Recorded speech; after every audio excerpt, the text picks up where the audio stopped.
guys, Angus, and today I'm going to give you a full unboxing of this Cubot Dinosaur phone. So this was sent to me to test and also review. So of course I have actually reviewed a previous Cubot phone, which was the Cubot Note S, and that was a really fantastic phone. It was around £65 and it was excellent. So this is around £105 in Amazon. So this is probably the upgrade from it.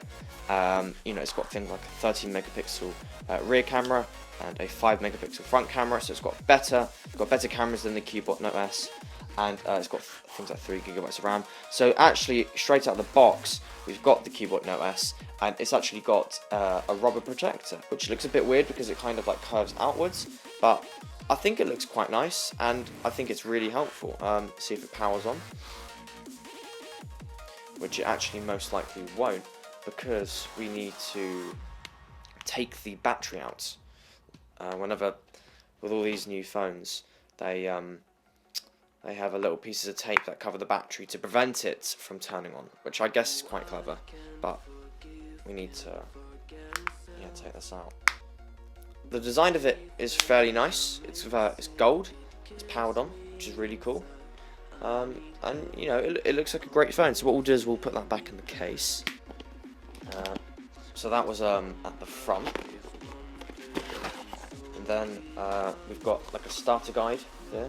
Got some accessories. So the starter guide here, which is cool. We've got a compliance regulation thing. Don't care about that. We've got a power supply, sorry, power adapter.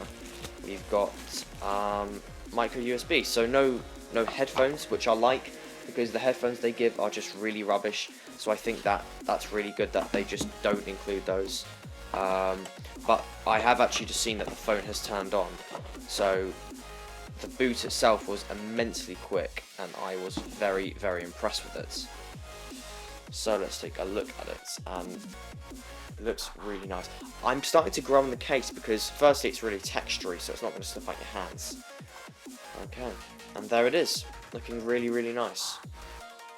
So there was no like Android setup. We've still got like the app drawer as well, which is really cool. I really like that. And yeah.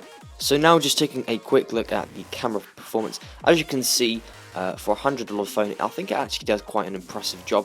Of course, if you are to compare this to the best flagship phones like the iPhone 7 and of course the Samsung Galaxy S7 and the LG G5, of course it's going to get completely trumped. But don't forget that this phone is basically the fifth the price of all of those phones, and actually you're getting a very solid phone. Performance itself is actually quite solid.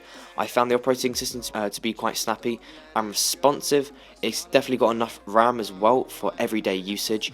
For the camera itself, I would say it's on par with phones like the Lego Elite 5. It's very, very difficult to tell the difference in sharpness. As you can see, I think that it does a good job. Of course, it's got some things missing, like the colours aren't very exciting and the sharpness isn't amazing, but it's got a pretty impressive field of view. The depth is quite good, and just for general use, I think that this could be a great camera. Of course, if you are a good photographer, then you will be able to get some good snaps on these, but I think for the everyday user that doesn't really do much photography, then they're probably going to find that the camera quality is a little bit disappointing, but if you can get the right shot, I think that this phone has quite an impressive camera for the price. It's also got some great features that easily match up to the flagship phones, like it's got a great display, it's also got a latest version of Android operating system, and also it's got some little apps as well.